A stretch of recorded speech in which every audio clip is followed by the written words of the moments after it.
It, फसल की सुरक्षा ग्रो इट, बढ़े मुनाफा ग्रो इट, है साथ का वादा।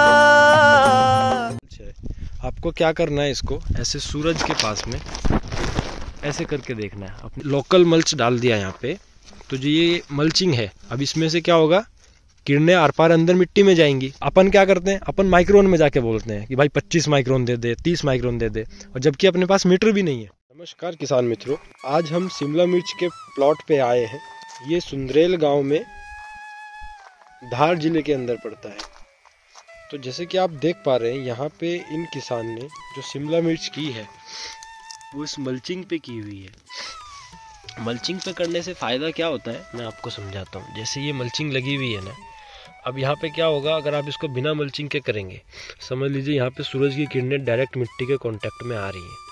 अब जब मिट्टी के डायरेक्ट में कांटेक्ट में आती हैं तो यहाँ पे तापमान मिट्टी का बढ़ जाता है, और जब मिट्टी का तापमान बढ़ता है ना, तो जो इसमें जो नमी सोखने की जो इसकी शक्ति रहती है, यहाँ पे तापमान ज़्यादा होने की वजह से वो नमी जो है, जो आप पानी देते हैं, वो भाप बन के ऐसे उड़ने लगता है। और अपन ने वहीं पे ये मल्चिंग कर दी, तो इसमें सूरज की किरणें जो होंगी वो इसमें वापस रिफ्लेक्ट होती हैं, वो अंदर नहीं जाती हैं।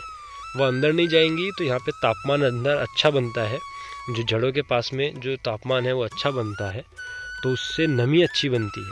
जब नमी अच्छी बनती है तो जो आप जो खाद देते हैं ना, ड्रिप से जो आप इसमें फर्टिगेशन करते हैं, वो ड्रिप से जो फर्टिगेशन आप करेंगे वो तब अच्छा काम करेगा मिट्टी के अंदर या फिर जड़ों के पास, जब वहाँ पे नमी अच्छी मेंटेन होगी।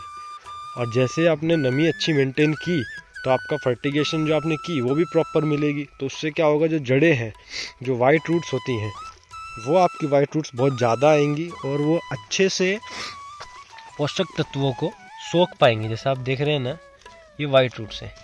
ये आपको खुले खेत में आप अगर ऐसे करते हैं ना, यहाँ पे आपको वाइट रूट्स नहीं दिखेंगी, और आप देख पा रहे हैं यहाँ पे आपको वाइट रूट्स दिख रही है। तो जब ये नमी मेंटेन यहाँ पे अच्छी होगी ना, तो ये क्या है, पोषक तत्वों को अच्छे से अपटेक करेगी, और जितनी ज़्यादा ये आपकी वाइट रूट्स रहेंगी उतना आपका प्रोडक्शन ज़्यादा आता है, उतना ही आपका पौधा हरा भरा रहता है, और उतना ही फूल ज़्यादा आते हैं। फूल गिरने की समस्या कम आती है, और जब पौधा हरा भरा रहेगा अपने को दवाई कम डालनी पड़ेगी, उस पर बीमारियाँ कम आएंगी। तो ये कुछ फ़ायदा है मल्चिंग का, इसको आप ज़रूर ध्यान में रखिएगा। और भी कई सारे फ़ायदे होते हैं, जैसे चारा की समस्या जो होती है, अब बिल्कुल चारा की समस्या इसमें बिल्कुल ख़त्म हो जाएगी। ख़त्म क्यों हो जाएगी, क्योंकि जो मिट्टी है उसमें धूप नहीं जाएगी, तो वहाँ पे जो चारा होता है उसको उगने का कारण ही नहीं बचता है।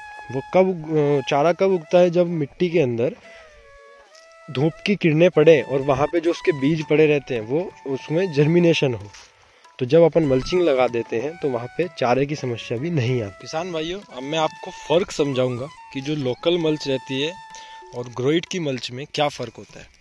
अब मैं जैसे आपको दिखाऊँ, सबसे पहला बहुत सिंपल अपन इसको समझेंगे। जैसे ये मल्च है, आपको क्या करना है, इसको ऐसे सूरज के पास में ऐसे करके देखना है। अपनी आंखों के सामने आप इसको करेंगे, आपको देखना है कि सूरज उसमें दिखाई दे रहा है कि नहीं दे रहा है। जैसे ये मल्च है, मैंने इसको जैसे सूरज के सामने किया तो आप देख रहे हैं इसमें सूरज अपने को दिखाई दे रहा है। और अब मैं आपको दिखाऊंगा कि ग्रोइट की मल्च में क्या फ़र्क है। आप इसको ऐसे करके देखिएगा, और आप देख पा रहे हैं आपको बिल्कुल भी इसमें सूरज नहीं दिख रहा है। इससे आप क्या समझे, इससे आप ये समझे कि जब अपन अपने खेत में मल्च को लगाते हैं, ये हमारा मल्च का ऐसा मल्च लगी हुई है। अब अपन ने अगर इसी बीच में यहाँ पे लोकल मल्च कोई भी डाल दिया, अब इस लोकल मल्च में क्या है, सूरज की किरणें आर पार हो रही हैं, तो यहाँ पे इतनी बड़ी जो बेड है, इसमें जब सूरज की किरणें पड़ेंगी तो यहाँ पे तापमान जो है बहुत ज़्यादा हो जाएगा। अब जैसे आप देख पा रहे हैं, अगर अपन ने ये लोकल मल्च डाल दिया यहाँ पे, तो जो ये मल्चिंग है, अब इसमें से क्या होगा, किरणें आर पार अंदर मिट्टी में जाएंगी, तो यहाँ पे अंदर ही अंदर तापमान बनेगा। अब जब तापमान बनेगा, वो हीट पूरी अंदर ही अंदर इकट्ठी होकर निकलेगी, कहाँ से, आपके पौधे के पास से। अब जब पौधे के पास से यहाँ से वो हीट निकलेगी, तो शुरुआत में जब अपन सीडलिंग लगाते हैं, जो पौधे हमारे नर्सरी से लेके आते हैं, 7 से 8 दिन के जब वो पौधे होंगे, तो वो आपके पौधे उस हीट को झेल नहीं पाएंगे। वो वहाँ पे क्या आपको डैम्पिंग की समस्या देखने को मिलेगी, मतलब आपका पौधा सूख जाएगा। फिर अपन बोलते हैं यार ये तो फंगस आ गया, वो फंगस नहीं है। वो फंगस क्यों नहीं है? क्योंकि वो वहाँ पे हीट जो निकल रही है ना उस टाइम पे, वो उस हीट को पौधा आपका नहीं झेल पा रहा है।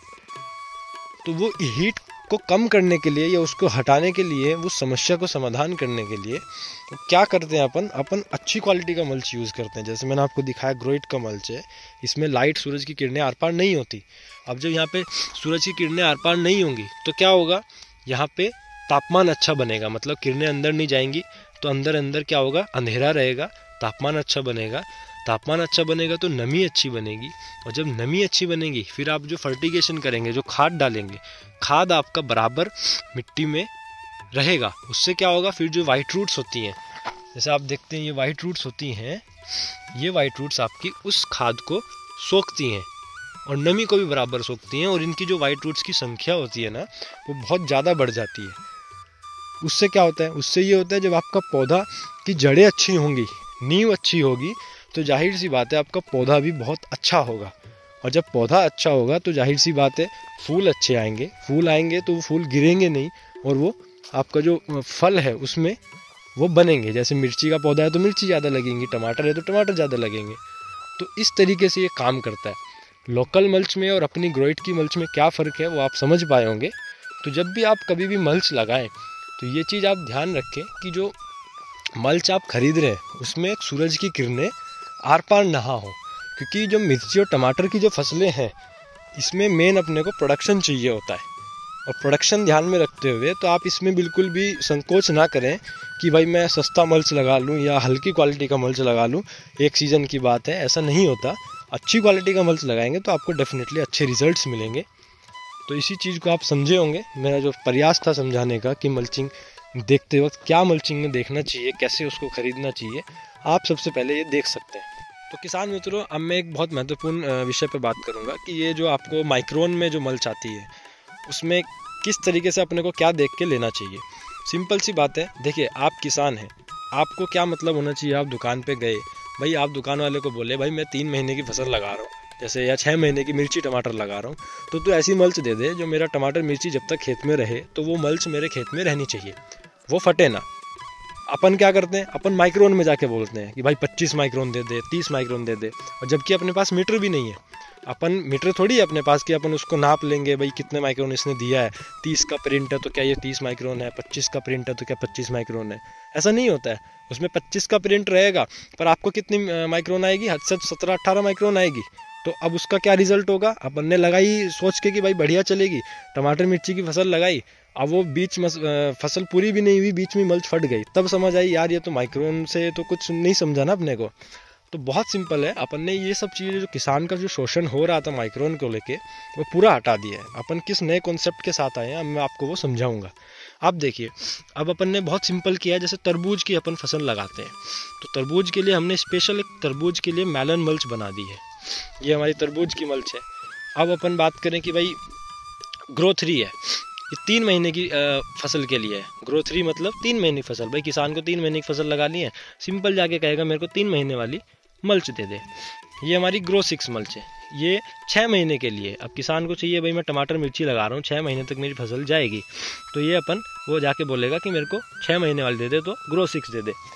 ये 9 महीने वाली है, ये 9 महीने चलती है। मतलब कि चलने की मैं अब आपको बात करूं, मेरे पास फार्मर ऐसे हैं जो ग्रो 3 में ही यूज़ किया उन्होंने, और ग्रो 3 में ही उन्होंने 3 महीने की है जब की है, और उसमें आराम से उन्होंने 7-8 महीने तक वो मल्च को चला दिया है, उनके खेत पे लगी हुई है। एक हमारे हेमंत पाटीदार जी हैं सुंदरेल में, उन्होंने क्या किया, ग्रो 3 को यूज़ किया, पहले करेले की फसल ली, और करेले की फसल लेने के बाद उन्होंने खेत से मल्च को अगेर के दूसरे खेत में लगाया, वहाँ पे टमाटर की फसल भी ले ली।